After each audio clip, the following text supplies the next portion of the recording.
Calculating math and history, and we're gonna take a look at volume of cylinders. So, in this video, we'll be taking a look at a cylinder, but what we're gonna try and do is find out the volume of a cylinder, which means we're finding what's inside the cylinder. And we're also trying to solve how much the cylinder can hold. So the definition of volume is what's inside a 3D shape. Volume only works with 3D shapes, and we're measuring what's inside of it. For area, we're measuring what's inside a 2D shape. Area only works for 2D shapes, and we're trying to find for a 2D shape what's inside this circle. What is the area inside this circle? Here's an example of volume for a 3D shape. SquarePants, if you want to make a shake, you gotta know how it feels to be a shake. Behold, the Shake Simulator. Here you go. Now, march. Put 2, 3, 4. Put 2, 3, 4.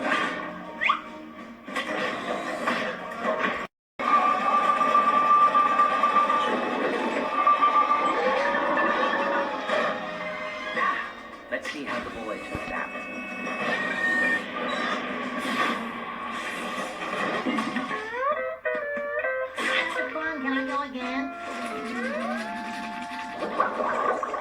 That was an example for volume.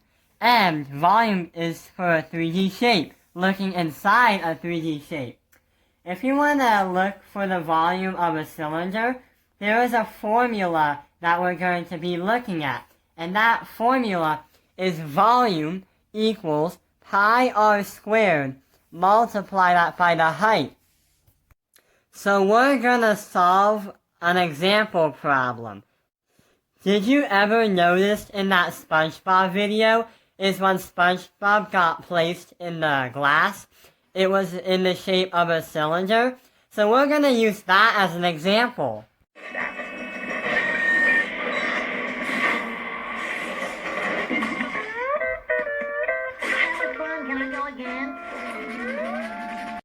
That gigantic glass that SpongeBob was being poured into, that was very big. So, for our sample problem, the height is going to equal 12 feet, and the radius is going to be 4 feet. So let's insert those numbers into the formula. So here are the numbers plugged in. Did you notice something strange about the formula? Well, what I noticed is that this part of the formula, right here, is actually the formula for finding a circle, because the area of a circle is pi r squared, and we can find pi r squared in the formula for a cylinder. Well, why would the formula for a circle be inside the formula for a cylinder? That is weird. The reason why is because here's the circle for area equals pi r squared, the formula for a circle. The reason why it's in the formula for a cylinder is because the first step is we're going to have to find the area of the circle. Then we're going to have to multiply by the height. And what do we have? Yes, we have a cylinder. Here's an example.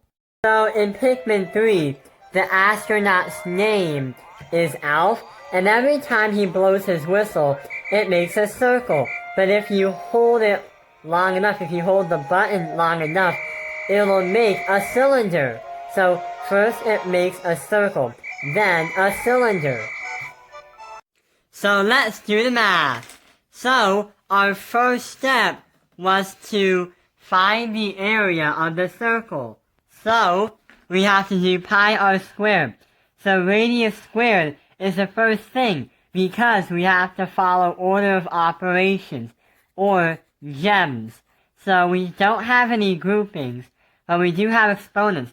So 4 multiplied by 4, that is going to equal 16. Then, since we have pi there, we're going to have to do 3.14 multiplied by 16. And you're going to be needing a calculator. So 3.14 multiplied by 16 is 50.24. That is going to be feet squared. 50.24 feet squared is going to be the area of the circle. The next step we're going to have to do is multiply that by the height to get our cylinder. If we have 50.24, which is the area of the circle, the last thing to do is multiply by 12 so we can get the height of the cylinder. So if we multiply these two numbers, 50.24 multiply that by 12, we're going to get an answer of 602.88 feet cubed. The reason why we say feet cubed is because a cylinder is a 3D shape. If we were saying for a 2D shape, then we would say feet squared. But we're measuring what's inside a 3D shape, so that's why we call it feet cubed. The gigantic glass that SpongeBob was being poured into can hold up to 602.88 feet cubed. Nice job! We now understand how to find the formula and the volume of a cylinder. I hope this video has helped you. Thank you for watching Taoping Airlines Math Industry. Like and subscribe. To end the video, watch Mario in Super Mario Galaxy be crushed by giant cylinders.